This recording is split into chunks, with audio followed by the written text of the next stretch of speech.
हंसों तथा सारसों से सेवित पूर्ण लीला भागीरथी का दर्शन करके श्री रामचंद्र जी के साथ समस्त मुनि बहुत प्रसन्न हुए। उस समय सबने गंगा जी के तट पर डेरा डाला, फिर विधिवत स्नान करके देवताओं और पितरों का तर्पण किया। उसके बाद अग्निहोत्र करके अमृत के समान मीठे हवसीय का भोजन किया। तदंतर वे सभी कल्याणकारी महर्षि प्रसन्नचित हो महात्मा विश्वामित्र को चारों ओर से घेर कर गंगा जी के तट पर बैठ गए। जब वे सब मुनि स्थिर भाव से विराजमान हो गए और श्री राम तथा लक्ष्मण भी यथा योग्य स्थान पर बैठ गए, तब श्री राम ने प्रसन्नचित होकर विश्वामित्र जी से पूछा, भगवान मैं यह सुनना चाहता हूँ कि 3 मार्ग से प्रवाहित होने वाली नदी ये गंगा जी किस प्रकार तीनों लोकों में घूमकर नदी और नदियों के स्वामी समुद्र में जा मिलती है। श्री राम का इस प्रश्न द्वारा प्रेरित हो महामुनि विश्वामित्र ने गंगा जी की उत्पत्ति और वृद्धि की कथा कहना आरंभ किया।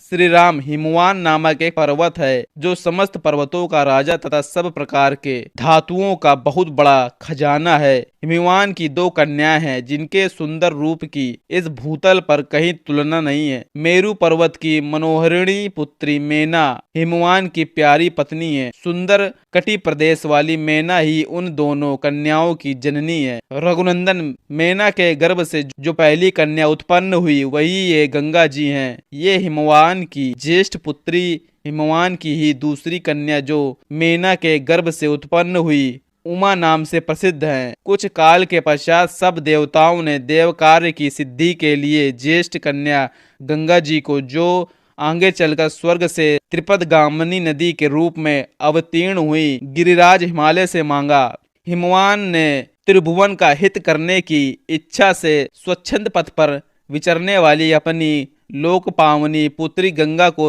धर्म पूर्वक उन्हें दे दिया। तीनों लोकों को हित की इच्छा वाली देवता त्रिभुवन की भलाई के लिए ही गंगा जी को लेकर मन ही मन कृतार्थता का अनुभव करते हुए चले गए।